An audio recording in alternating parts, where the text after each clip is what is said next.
पुराने रायबरेली का रहस्य। ये कहानी मेरी नहीं है, लेकिन ये सच्ची और डरावनी है। ये कहानी जुड़ी है पुराने रायबरेली से, जहाँ एक जगह है जिसके बारे में लोग बात नहीं करते, और जो करते हैं वो आज भी डर जाते हैं। तो बैठिए और सुनिए एक ऐसी सच्ची कहानी। कहानी की शुरुआत ये बात 2014 की है। मेरी दोस्त की मामी सुजाता दीदी सरकारी स्कूल में टीचर थी, और उनका ट्रांसफ़र रायबरेली के एक बहुत पुराने गांव में हुआ था, खैराबाद। सरकार ने उन्हें एक पुराना मकान रहने के लिए दिया, जिसे सब कचहरी वाला मकान कहते थे, क्योंकि वहां कभी अंग्रेजों की कोर्ट चला करती थी। मकान बहुत बड़ा था, लेकिन पूरी तरह वीरान। आसपास सिर्फ सूखे पेड़, टूटी दीवारें और एक पुराना कुआं। दीदी अकेली रहती थी वहां, लेकिन मजबूत दिल की थी। पहले कुछ दिन ठीक गए, लेकिन फिर अजीब चीजें होने लगी। रात के समय दीदी को ऐसा लगता कोई कोर्ट रूम में जूते टक टक कर रहा हो, जैसे कोई वकील या जज चल रहा हो। रात दीदी सो रही थी तो खिड़की के बाहर उन्हें एक औरत दिखाई दी, लाल साड़ी में, लंबे बाल, मगर उसका चेहरा एकदम काला था, जैसे जल गया हो। जब दीदी ने दौड़कर देखा, वहां कोई नहीं था। दीदी ने स्कूल में एक बुजुर्ग चपरासी से पूछा, इस घर के बारे में कुछ अजीब सुना है?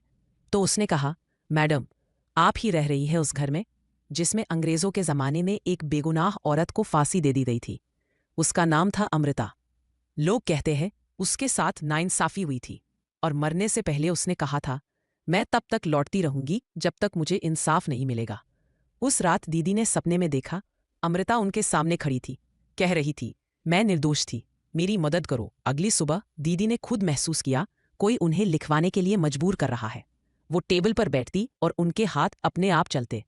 एक दिन पूरा पेज भर गया, अमृता का नाम, केस नंबर और वो तारीख जब उसे फांसी दी गई। दीदी ने वो पन्ना लेकर जिले के रिकॉर्ड ऑफिस गई और चौंक गई। सच में 1833 में एक केस हुआ था, जिसमें अमृता नाम की एक महिला को जलाकर मार देने का झूठा इल्जाम लगाकर फांसी दी गई थी।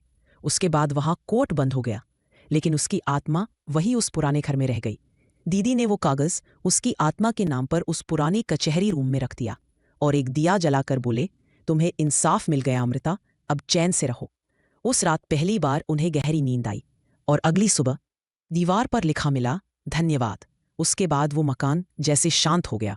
क्या आत्माएं सच में इंसाफ चाहती हैं? क्या इतिहास में हुई नाइंसाफी आज भी किसी जगह को भटकाती है? अगर आपको ये कहानी दिल तक लगी तो ज़रूर बताइए, और ऐसी ही सच्ची सुनाई हुई डरावनी कहानियों के लिए ट्रेंडी गेम को लाइक, शेयर और सब्सक्राइब ज़रूर करें।